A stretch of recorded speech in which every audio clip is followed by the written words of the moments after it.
Michael Carter, a successful diner owner in Los Angeles, woke up in the ICU. The room was dim, and the beeping of machines surrounded him. His body felt heavy and weak, and his mind was clouded with confusion. As he tried to gather his thoughts, Michael overheard a voice that made his heart skip a beat. "Yes, darling, it's all set. The will is in my favor," Linda, his wife, was saying on the phone. "Once he's gone, the diner and all his money will be ours." Michael's heart raced as he listened to Linda's conversation. He pretended to be unconscious, barely cracking his eyes open to see her standing by his bedside, her tone cold and calculating. The realization hit him hard. Linda was planning to claim his fortune and take over the diner. Worse, she was in league with a lover. As Linda ended the call, Michael's mind raced back to the events leading up to his hospitalization. He had suspected Linda of infidelity for a while. Her late-night outings, secretive phone calls, and sudden disinterest in their marriage were all red flags. But it wasn't until that fateful night that his suspicions were confirmed. Michael had followed Linda to a high-end hotel, hoping to catch her in the act. His heart had sunk as he saw her meet a man in the lobby, laughing and holding hands.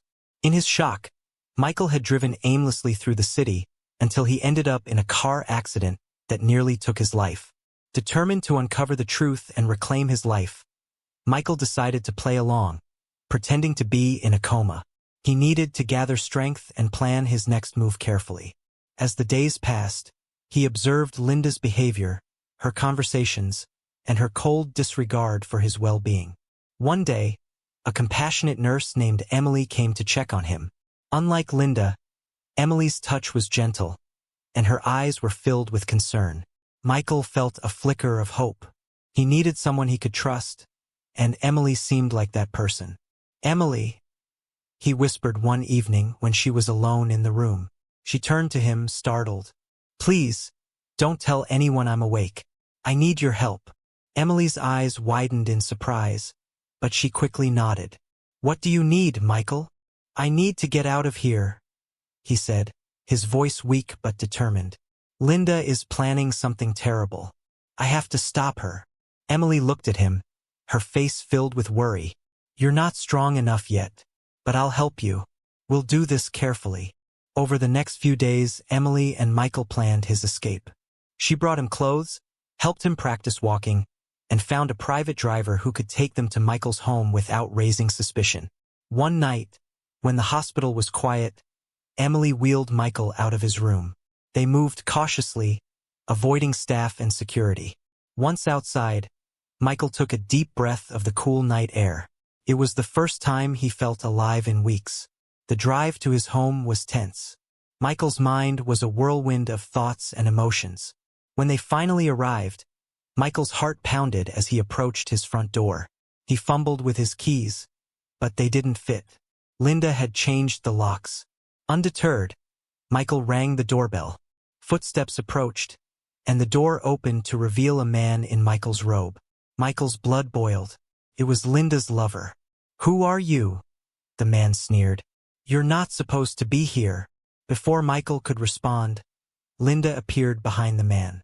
Her face paled when she saw Michael standing there. "Michael? But you're supposed to be dead," Michael finished for her. "Not quite, Linda. You've got some explaining to do." Linda stammered, trying to cover her tracks. I thought you were gone, Michael. It's not what it looks like." Michael's eyes narrowed. "Save it. You and your lover have 5 minutes to pack your things and get out of my house." The man stepped forward, trying to assert himself. "Listen, you need to leave." Michael's gaze was steely. "I'm not going anywhere. This is my home. Get out." With no other choice, Linda and her lover hurriedly gathered their belongings and left. As they walked out, Michael felt a mix of anger and relief. The betrayal cut deep, but he was ready to take back control of his life. Inside, Michael sat down, his body trembling from the exertion. Emily sat beside him, her hand on his shoulder. "You did it, Michael. They're gone." Michael nodded, his eyes filled with determination. "This is just the beginning. I need to rebuild everything they tried to take from me. And I'll need your help." Emily smiled. You have it. Every step of the way. With Emily's support, Michael felt a newfound strength.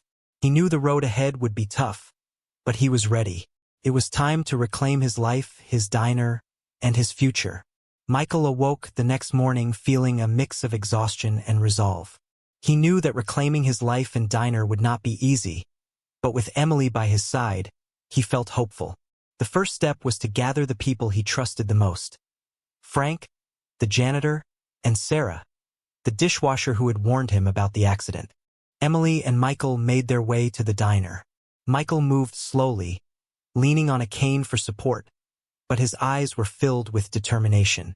When they arrived, the staff looked shocked to see their boss, who they thought was still in a coma. Whispers filled the air as Michael and Emily made their way to his office. Frank, the janitor, was the first to approach them. Mr. Carter, is it really you? We thought. It's me, Frank, Michael said, offering a weak smile. I have a lot to explain, but first, I need your help. Can you gather the staff? There's something I need to say. Frank nodded and hurried off to gather the employees. Within minutes, the staff assembled, their faces filled with curiosity and concern. Michael stood before them, taking a deep breath.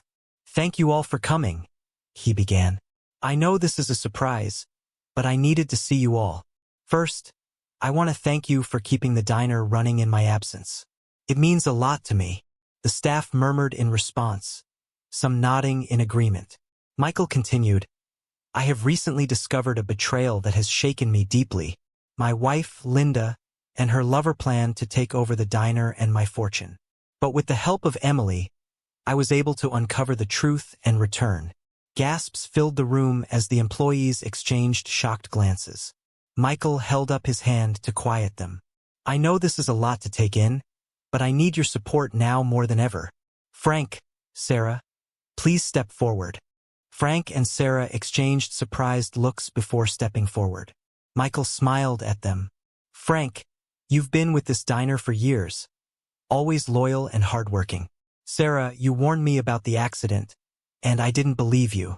I owe you an apology and my gratitude.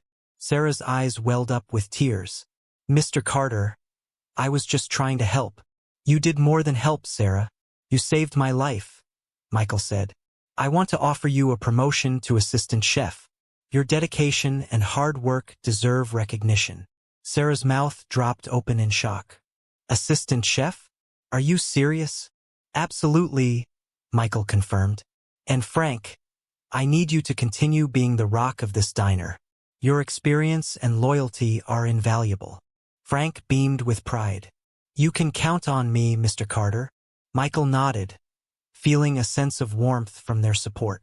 Thank you. And there's one more person I need to find. Jake, the homeless man who saved me from the burning car. Emily stepped forward. I think I know where to find him. He often stays near the old warehouse on 5th Street. Michael turned to her, gratitude shining in his eyes. Let's go find him. Emily and Michael left the diner, heading towards the old warehouse district. The streets were rough, and Michael's condition made the journey difficult. But he was determined. As they approached the warehouse, they spotted a man sitting against the wall, looking tired and worn. Jake, Michael called out. The man looked up, surprise flickering in his eyes. Do I know you? It's me, Michael Carter. You saved my life, Michael said, stepping closer. Recognition dawned on Jake's face. I remember. You're the guy from the car accident. Yes, and I owe you everything, Michael said. I want to offer you a job at my diner. You risked your life for me, and I want to repay your kindness. Jake hesitated, looking unsure. A job? I don't know, man. I haven't had a real job in years. Please, Jake, Michael urged. You deserve a chance to rebuild your life, just like I do. Jake looked at Michael and then at Emily, who nodded encouragingly. All right, Jake finally said. I'll give it a try. Michael smiled, feeling a sense of relief. Thank you, Jake. Let's go back to the diner. There's a lot to do. As they returned to the diner, Michael felt a sense of hope and determination. He had the support of loyal friends and a plan to rebuild what was broken. It was the beginning of a new chapter, one that promised resilience, loyalty, and redemption. With Frank, Sarah, Jake, and Emily by his side, Michael knew they could overcome any challenge that lay ahead. With his loyal team assembled, Michael Carter felt more confident than ever. But he knew that reclaiming his life and diner was only the beginning.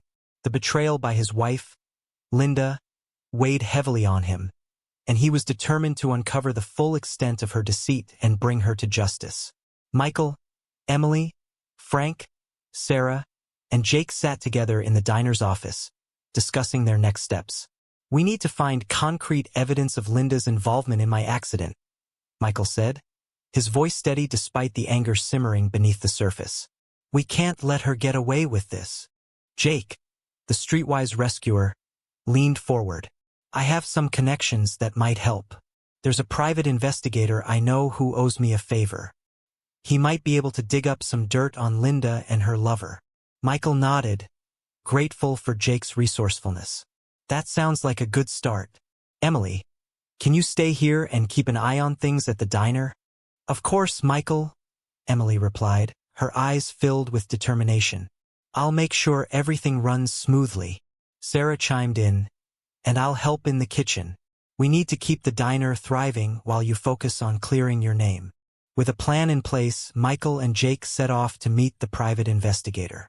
The investigator, a grizzled man named Tony, listened intently as Michael explained the situation. "So, you think your wife and her lover had something to do with your accident?" Tony asked, scratching his chin. "I'm certain of it," Michael replied.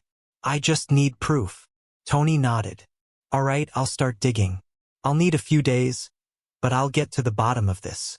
While Tony worked on gathering evidence, Michael returned to the diner, determined to keep his life as normal as possible. He immersed himself in the day-to-day operations, working closely with Sarah in the kitchen and overseeing Jake's transition into his new role as manager. One evening, as the diner was winding down for the night, Michael received a call from Tony. "I've got some information for you," Tony said. "Meet me at my office." Michael felt a knot of anxiety tighten in his stomach as he drove to Tony's office. When he arrived, Tony handed him a folder filled with documents. "It's all here," Tony said. "Bank statements, phone records, even emails. Linda and her lover were planning this for months. They set up the accident and were just waiting for you to die so they could take everything." Michael's hands trembled as he looked through the evidence. It was all there, clear as day. Linda's betrayal was more calculated and sinister than he had imagined. "Thank you, Tony," Michael said, his voice heavy with emotion. "This is exactly what I needed." Armed with the evidence, Michael knew it was time to confront Linda and bring her to justice. He returned to the diner, where Emily, Frank, Sarah, and Jake were waiting anxiously. "We've got the proof," Michael announced, holding up the folder. "Linda and her lover are going down." The next step was to take the evidence to the authorities. Michael, accompanied by Emily, walked into the police station and presented the folder to Detective Harris. The detective listened carefully as Michael explained everything. "This is some serious evidence," Detective Harris said, flipping through the documents. "We'll launch an investigation immediately, but you should be prepared for a legal battle. Linda's not going to go down without a fight." Michael nodded, steeling himself for the fight ahead. "I'm ready for whatever it takes to bring her to justice." As the investigation progressed, news of Linda's betrayal and the evidence against her began to spread. The diner staff rallied around Michael, providing him with the support and encouragement he needed. Customers, too, showed their loyalty, flocking to the diner and expressing their support for Michael. One afternoon, as Michael was helping Sarah in the kitchen, Emily rushed in, holding her phone. "Michael, you need to see this," she said, showing him a news article. "Linda has been arrested. The police have enough evidence to charge her and her lover with conspiracy and attempted murder." Michael felt a wave of relief wash over him. "It's finally happening," he said, his voice shaking. "Justice is being served." That evening, the diner was filled with a sense of celebration.